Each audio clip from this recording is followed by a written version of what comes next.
Hello student. In today's session, we have to start chapter number 9, current electricity from the syllabus of 12th standard section 2. In 11th standard also, you already learned a chapter with the title current electricity.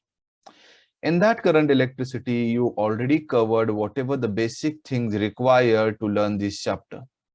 Now here in the 12th standard, we have to go ahead and we have to learn more articles which are related to the current electricity.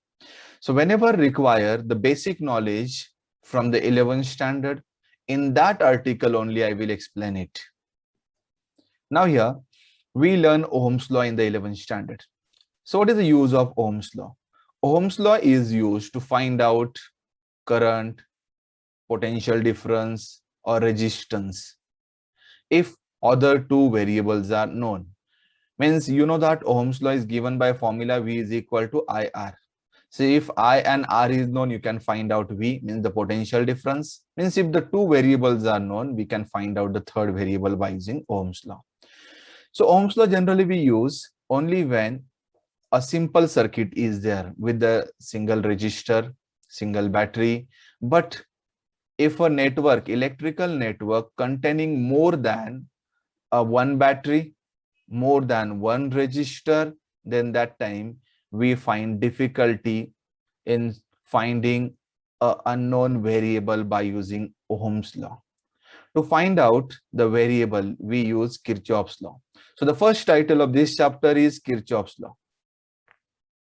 Kirchhoff's law of electrical network. Now here, so basically here there are two Kirchhoff's law. The first one is Kirchhoff's first law. It is called as Kirchhoff's current law. It is also called as Kirchhoff's junction law.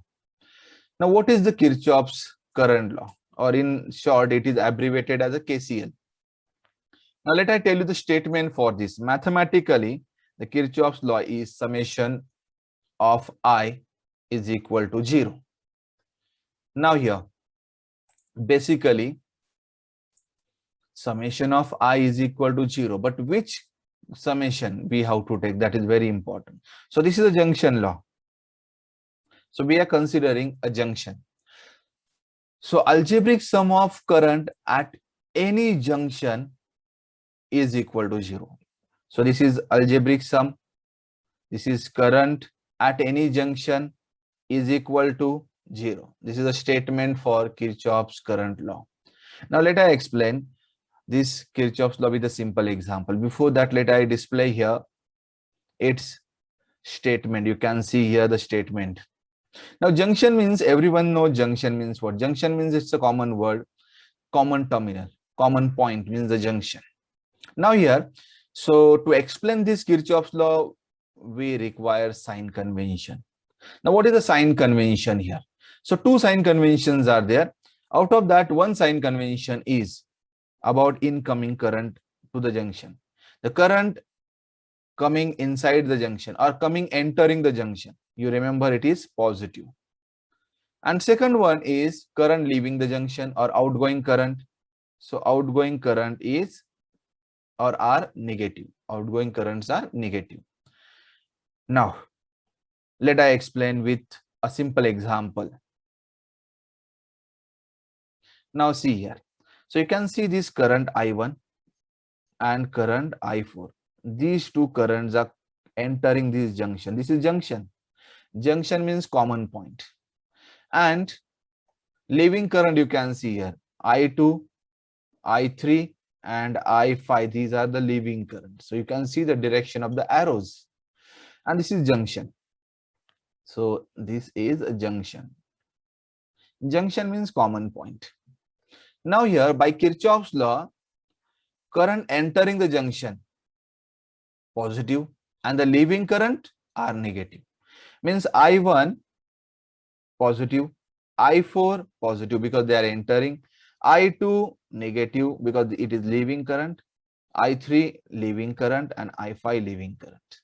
So if I apply here summation of current is equal to 0, then by Kirchhoff's current law we can write.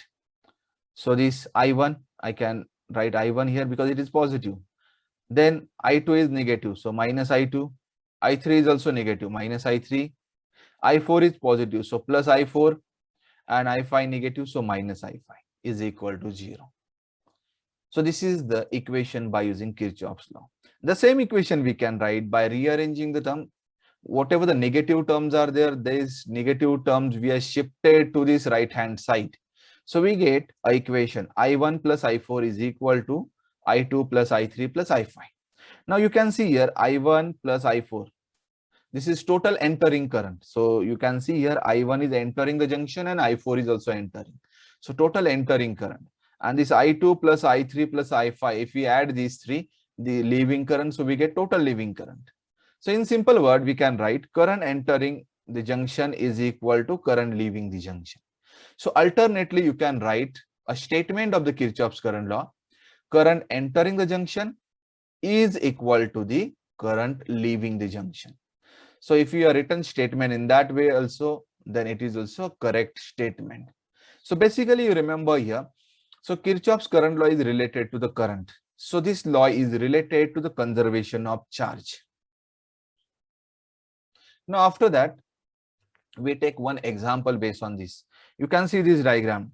Don't see anything, only refer this diagram. Now in that diagram, you can see here current entering. Which one is the entering current? Let us highlight it by. So current entering. Now what is the junction here? So you can see here junction is a common junction here. So this is now current entering is I1. Then after that the next current you can see here, this is I4. These are the entering current. Now entering current is how much? 17 plus 2. So 19 ampere is entering current. Okay. So leaving current. Now how much is the leaving current? So we are written here entering current is 19 ampere and leaving current you can see here. Now leaving current, this is X or I6, then this is I7 and this is I2. These are the leaving current. So leaving current, how much is the current leaving the junction? Because it is 3 plus 9, 12. 12 plus this I6. 12 plus I6, this is the leaving current. Now here, entering current and leaving current both are same. So we can write 12 plus this I6 is equal to 19. We get. So I6 is equal to 19 minus 12. Then it is coming 7 amperes. So this is the current I6. So we have to find out this I6, or you can find out X. Basically, X is equal to 7 ampere. So you can remember current entering is equal to current leaving. So current entering we are written by this. This is the current leaving. So by Kirchhoff's current law, KCL, we are written this current entering and current leaving both are same. I hope you understood how to solve this type of questions. Now after that, the second Kirchhoff's law is Kirchhoff's voltage law. So it is abbreviated as KVL, Kirchhoff's voltage law. Now, Kirchhoff's voltage law. What is Kirchhoff's voltage law? Now you can see here the statement you have to see first. So this is statement. Summation of IR plus summation of E is equal to 0. Now here you know that by Ohm's law V is equal to IR. So IR means the potential. This IR means potential. So algebraic sum, you can see here, algebraic sum of potential difference. Okay, potential difference, or you can write product of current and resistance, but you can write only the algebraic sum of potential difference. And electromotive force, this E, you can write capital E also for this electromotive force. Summation of E means algebraic sum of this electromotive force. In a closed loop, this law is applicable to the closed loop. So previous one is the junction law, this is the loop law. So algebraic sum of, when you are writing a statement, you have to remember this algebraic sum of this potential difference and electromotive force, or you, in short, you can write EMF in a closed loop is equal to 0. So this is the Kirchhoff's voltage law. Now to explain this Kirchhoff's voltage law, we require sign convention. Now let's see sign convention. Now sign convention, first sign convention. So here the loop tracing direction is very important. Now what is the loop tracing direction, that I will explain later. But so here if we are tracing loop along the direction of current, listen, this is very important word, along the direction of current, potential difference negative. So potential difference is negative when we are tracing loop in a direction of current, then potential difference is negative. Otherwise it is positive. The same thing is written against the direction of current, it is positive. If we are tracing a loop against the direction of this conventional current, then this potential difference is, or potential difference, whatever the potential difference are there, they are positive. Means along the direction negative and against the direction positive, that you remember. So this is sign convention about this part. Now sign convention about EMF. Second sign convention you can see. So EMF positive. Now see here, when it is positive, when we are tracing loop within the source, this is very important, within the source, negative to positive. Means this is the battery. This is a plus terminal, this is minus terminal. And we are tracing the loop negative to positive, means in this direction.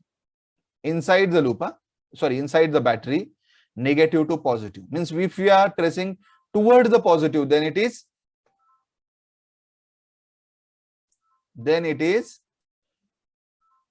positive. This is a sign convention. Now, the EMF, again, negative. When it is negative, when we are tracing a loop within the source, positive to negative. Means this is a positive and this is negative. And we are tracing loop positive to negative inside the cell, then it is negative. Means towards the negative inside the cell, negative. Towards the positive inside the cell, positive. That you note. Consider an electrical network as shown below. So you can see electrical network here.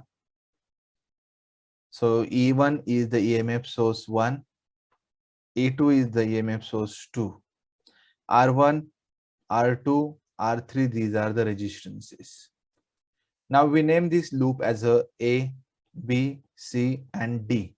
Now let me consider the direction of the current. Current sent by a battery E1, we named it as a I1. So current flows from positive to negative. Current sent by battery with the EMF E2 is I2. Now after that, you can see a direction of I1 and I2 here. So this is I1. Now here this is I2 and this is I1. They mix and here we get I1 plus I2. So moving along this branch AC. Now here, so this current I1 plus I2 is here, and here this, where at point C they are separated, and this current I2 is moving through this CD and I1 is going in upward direction. Now we have to apply Kirchhoff's voltage law to this diagram. Now after applying a Kirchhoff's law to this loop, you can see this name of the loop A, B, C, A. So for a loop A, B, C, A, you can see here, this is a loop A, B, C, A. Now how to write down equation for that? Now you know that by Kirchhoff's voltage law, summation of IR plus summation of E is equal to 0. Now let me start from A. Now as I start from A, we have to trace the loop in this direction. You can see the loop trace direction. You can select any direction for the loop trace. Now we are selected like this A, B, C, A. Now this is the EMF source E1.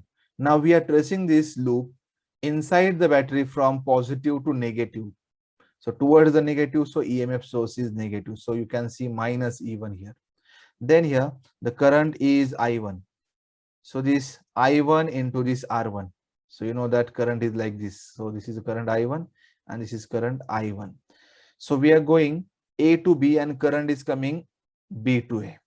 So here this I1 R1 is positive.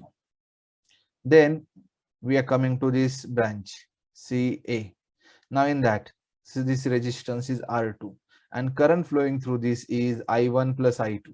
So this current multiplied by the resistance. So I1 plus I2 into R2 and it having a positive sign because we are going upward direction. The direction of the loop trace is in C to A and the current is A to C. So here the positive and is equal to 0. So this is a equation by Kirchhoff's voltage law. Similar manner, we can apply it to a loop A, C, D, A. You can see here A, C, D, and again A. Now, when we are going from A to C, so this is I1 plus I2 and this R2. Now here we are going in a direction of current, so minus sign to this. So when we are going opposite direction to the direction of the current, that time plus sign. Now I2 and this R3. I2 R3. We are going in a direction of the current, so minus sign. Then this is a battery. So we are going like this in this direction. So inside the cell, negative to positive.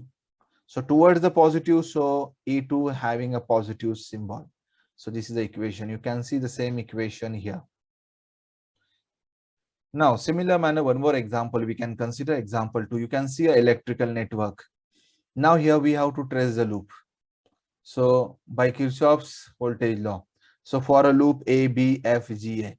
You can pause the video and you can try to find out equation by Kirchhoff's voltage law. Means you have to write summation of IR plus summation of E is equal to 0.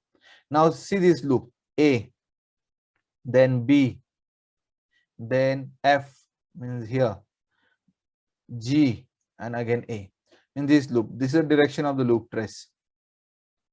Now A to B. So this is I1 R1. So I1 R1. So we are going in the direction of the current. So minus sign. Now here I3 R5. I3 R5. So we are going in the direction of this current I3. So minus sign. Now we are going to this side R3 and this I1. So we are going in a direction of current. So minus sign I1 R3. Now we are going up here. So inside the cell, negative terminal to positive terminal.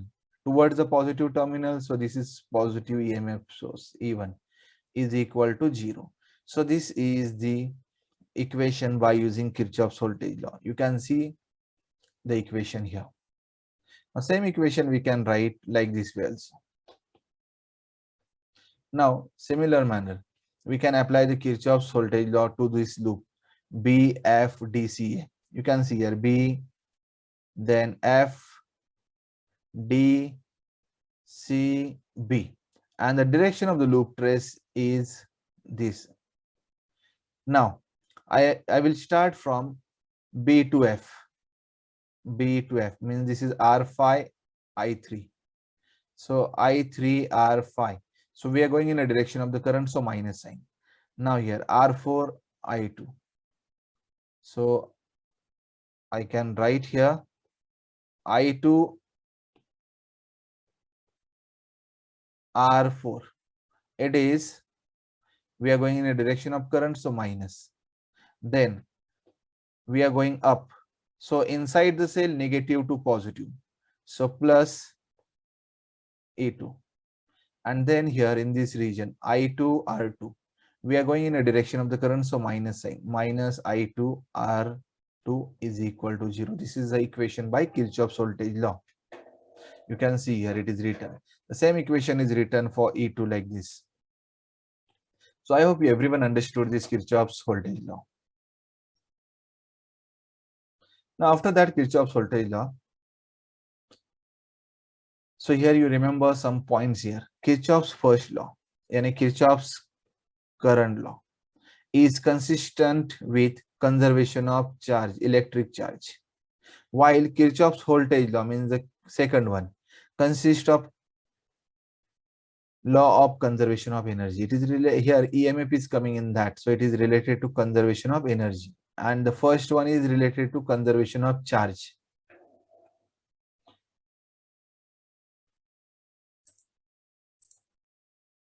Now next article is Wheaton's bridge. Now Wheaton's bridge is generally used to find out unknown resistance. This is very important. It is used to find out unknown resistance. Now here, now let's see what is Wheaton's network. Now you can see a principle here. So current does not flow between equipotential terminal. So here the principle is current does not flow between equipotential point.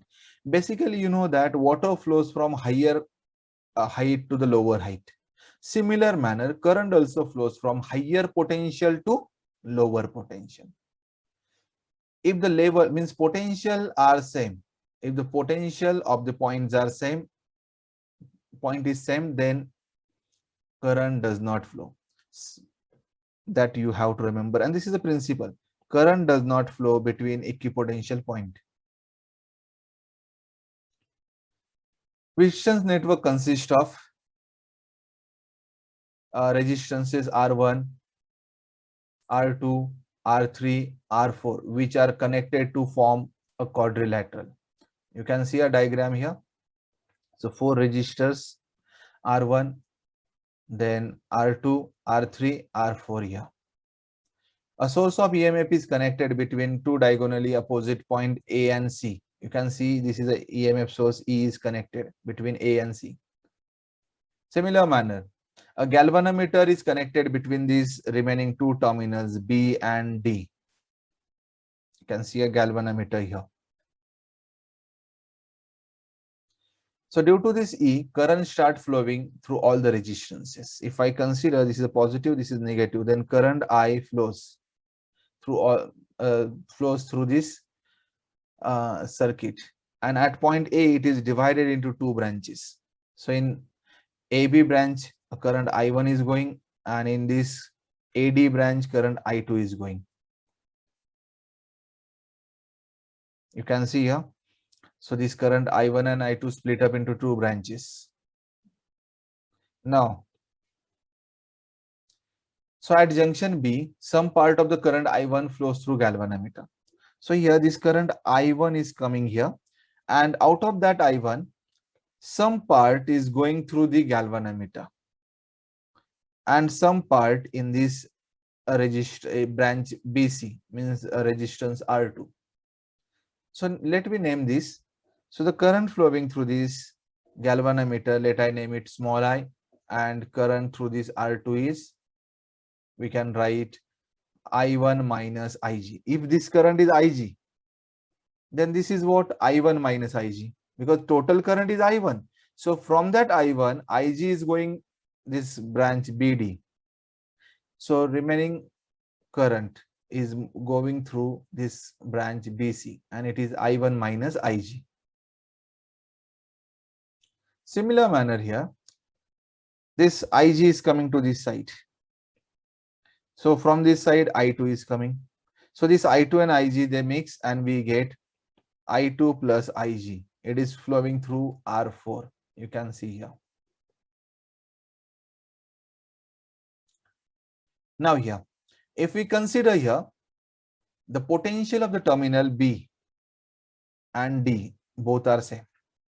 If we consider B and D are the equipotential terminals, if potentials of B and D same, then no current flow through this terminal. So this Ig is equal to 0.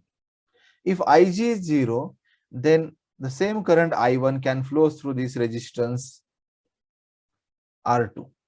So let I draw a corrected diagram, and this Ig is 0, so we can cancel this. This is current is I2.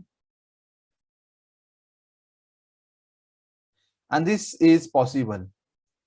So this is possible only when we get this condition R1 by R2. So this is R2. So R1 by R2 is equal to R3 by R4.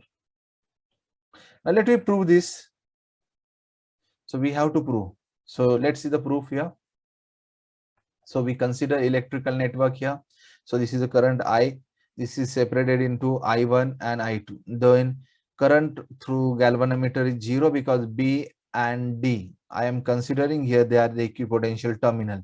So same current I1 can move through this resistance R2 and I2 can go through this R4.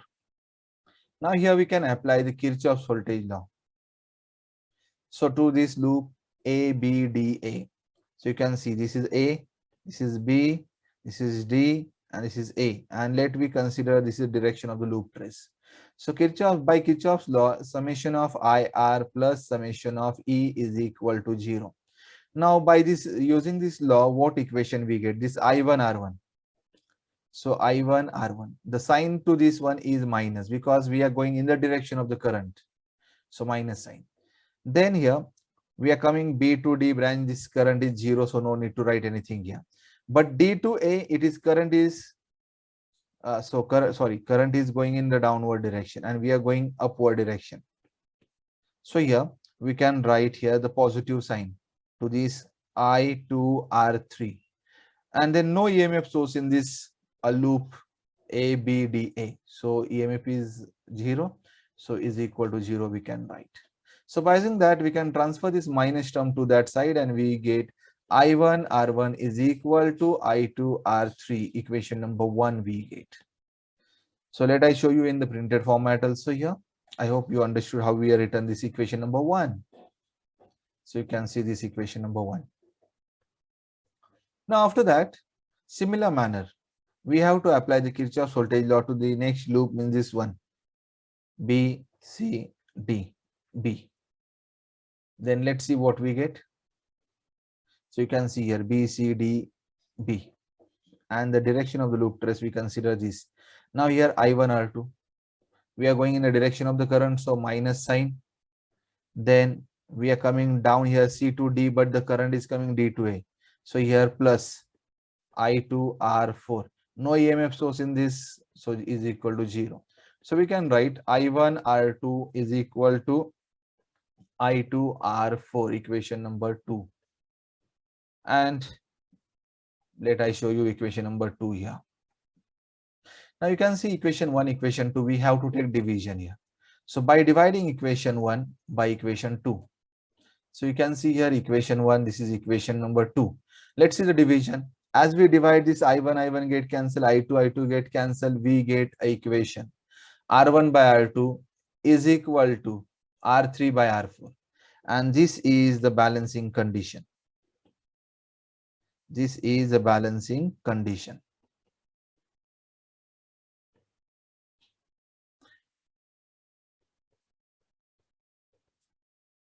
So just we already discussed here, when R1 by R2 is equal to R3 by R4, that time no current through this galvanometer. Now let's see the applications of Wheaton's bridge.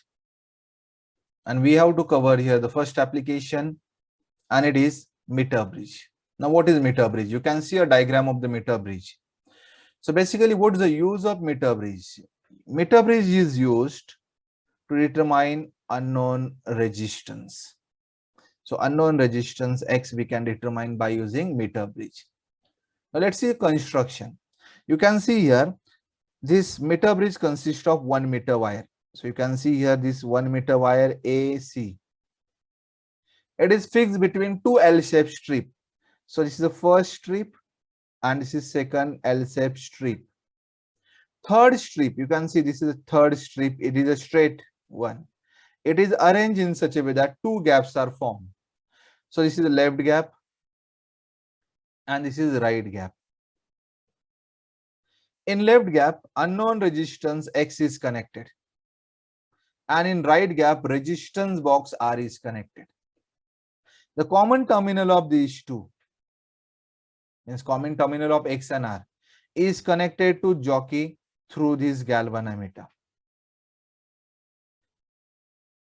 Then series combination of this battery, key and rheostat connected across this wire AC.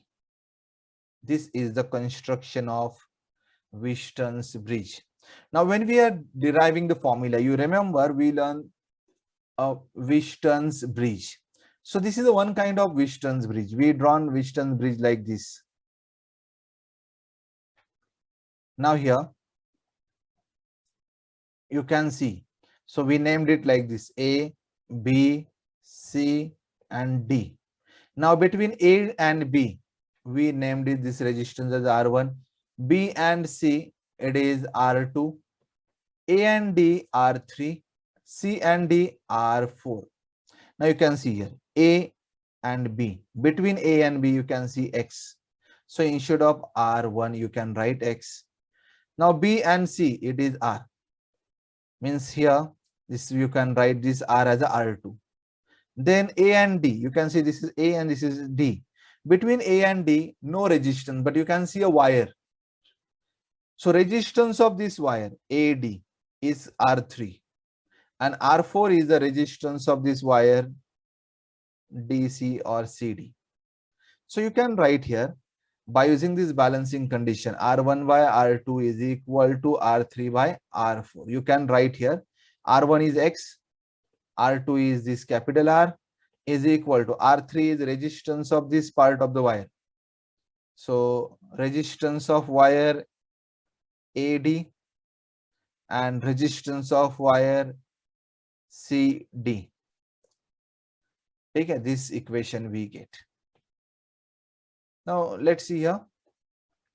So this is a construction. You can see a construction by pausing this video. So whatever in the beginning I told you, this is a construction. Now after that,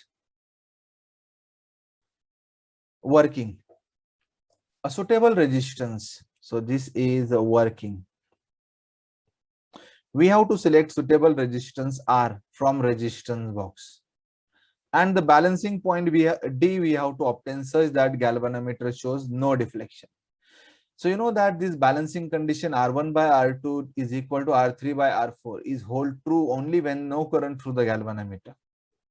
So here we have to find out the point D in such a way that galvanometer is showing zero deflection. So when it is showing zero deflection, we can write by balancing condition. So this Lx and Lr, the length we can measure. You can see this Lx and Lr in a diagram. So Lx means opposite to x. The whatever the length we get, it is called as Lx. And Lr means opposite to r. By using the condition, balancing condition, R1 by R2 is equal to R3 by R4. Now in this case, R1 is X, R2 is a resistance box resistance, and R3 is a resistance of a wire AD, R4 is the resistance of wire DB. But here you know that resistance, let I consider here, rho is resistance per unit length, or we can directly write here resistance is equal to, by using a formula of specific resistance. You know that specific resistance is RA by L. So this is the formula. So by using that, R is equal to specific resistance or resistivity into this length divided by cross-sectional area. So we can write resistance of wire AD is equal to specific resistance into length of wire AD divided by area, cross-sectional area. Similar manner, we can write resistance of wire DB by this formula. Now let me substitute here in this equation. Then we can cancel the common term. After substituting this rho get cancelled, A get cancelled. So we get equation here. So we get equation X by R is equal to Lx by Lr. So this is the equation, and this is called as balancing equation. So this equation we can write it for X. X is equal to, we can shift R to that side, we get Lx by Lr into R. Or we can write like this way also, X is equal to R Lx by Lr. The same equation we can write in different way also. So X is equal to, we can write R Lx divided by 100 minus Lx, because it's a meter bridge, total wire is a 1 meter. So means 100 centimeter. This Lx plus Lr is 100. So if Lx I written here, then Lr is 100 minus Lx. So by using this, we can determine unknown resistance.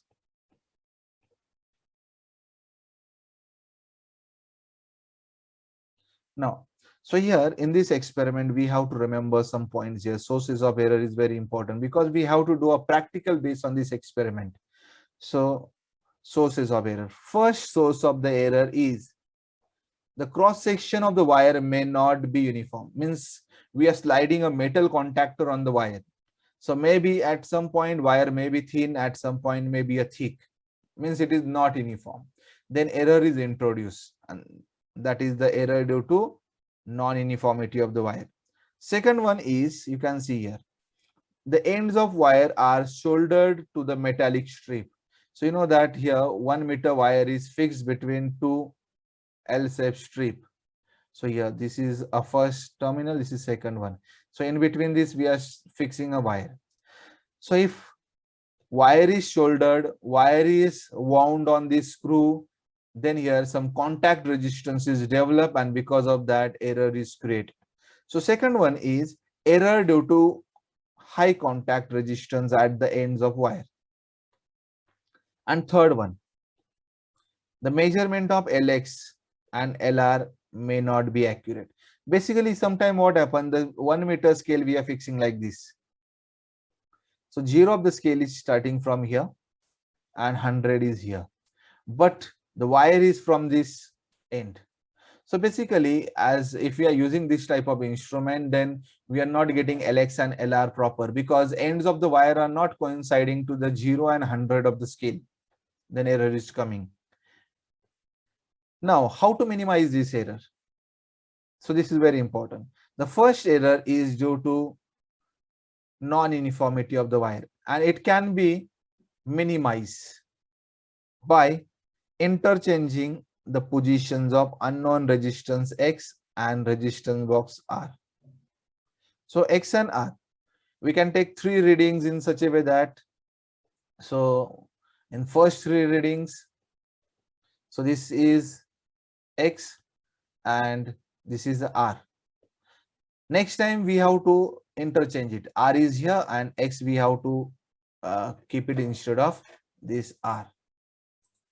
So basically, by interchanging the position of this X and R, we can minimize this error due to non-uniformity of wire, so that you remember. The second one is error due to the contact resistance. Now we discuss here contact resistance is at the ends of wire. So we can take the reading in the central part. Central part means near about 50 centimeter. 50 centimeter is the central part. So by taking measurement near 50 centimeter, near 50 centimeter maybe means to this side 5 centimeter means 45, and to this 5 centimeter means 45 to 55. Or if you want to increase the range, then 40 to 60. Means to this side with the 10 centimeter and to that side with the 10 centimeter. So 40 to 60 we can take the reading. Or you can go more this side as well as more to that side also. Means here in a textbook they given 34 centimeter to 64 centimeter is the central part. But here central part means near about 50. No fixed values here. So maybe when you are doing an experiment, teacher may told you take the reading between 40 to 60. Maybe sometime they told you take the reading between 34 to 64. So you remember one thing here, the error due to this this high contact resistance can be minimized by taking measurement in the central part, means near about 50. So you remember here 40 centimeter to 60 centimeter here. And the third one is the most important here. Jockey, you have to tap. You're not allowed to slide the jockey.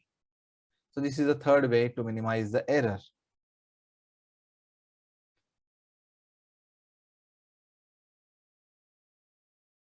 Now next is applications.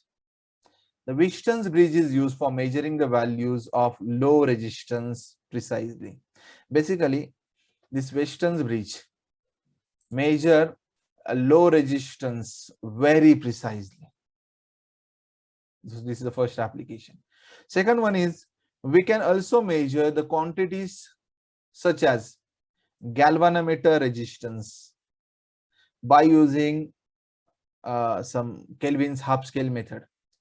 We can measure capacitance, inductance, impedance using Wheaton's bridge. So Wheaton's bridge, along with operational amplifier, it is used to measure the physical parameters such as temperature, strain. We can measure by using this Wheaton's bridge. Now let me discuss here one method here. Just we discuss here. So this Wheaton's network is used to find out a galvanometer resistance. You can see here galvanometer resistance. Just I told you we can use the Kelvin's half scale method and we can find out a resistance of the galvanometer. Now here this Wheaton's network is a null deflection method, because when we are seeing a working here, so we are selecting a resistance R, we are finding a point D where we get no deflection, means a zero deflection point we are finding. So this method is also called as a null deflection method or zero deflection method. But here the second one is the method which is used to determine the resistance of galvanometer. So it is by Kelvin's method and it is also called as half scale method. Now why it is called as half scale method? Because this whatever the resistance of the galvanometer we want to measure, we have to connect this galvanometer instead of unknown resistance.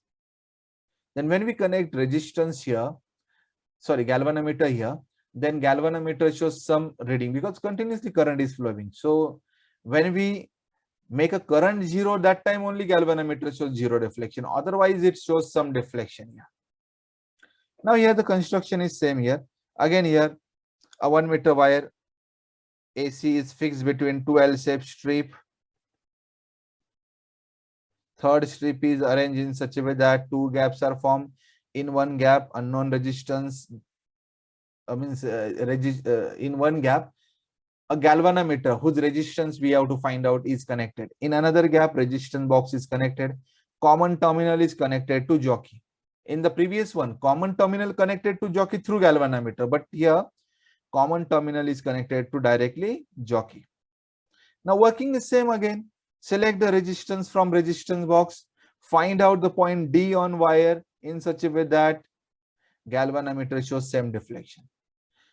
Same deflection means as we select a resistance from the resistance box, then if I consider galvanometer shows 20 deflection, then we have to touch this jockey to the wire and we have to find out the point where we get a same deflection point. Means after touching a jockey to the wire, the galvanometer shows the same deflection, means the 20 here, means maybe any deflection. So without touching and with touching, same deflection we have to get. So that point D we have to find out. Then this length LG and this length LR we have to measure. As we get LG and LR, then by balancing condition, this G by R is equal to resistance of wire AD divided by resistance of wire CD or DC. Then that resistance is proportional to this length. So we can write here it is LG. So here it is LR. Small r, capital R we can use. Then here this is G by R. So capital G is equal to R LG by LR. So by using this we can find out resistance of the galvanometer. Or the same formula you can write like this way: G is equal to R LG divided by 100 minus LG. So this is also expression for resistance of the galvanometer. So this method is very much similar to the previous one. Now sources of error for this Kelvin's method is also similar to the previous one.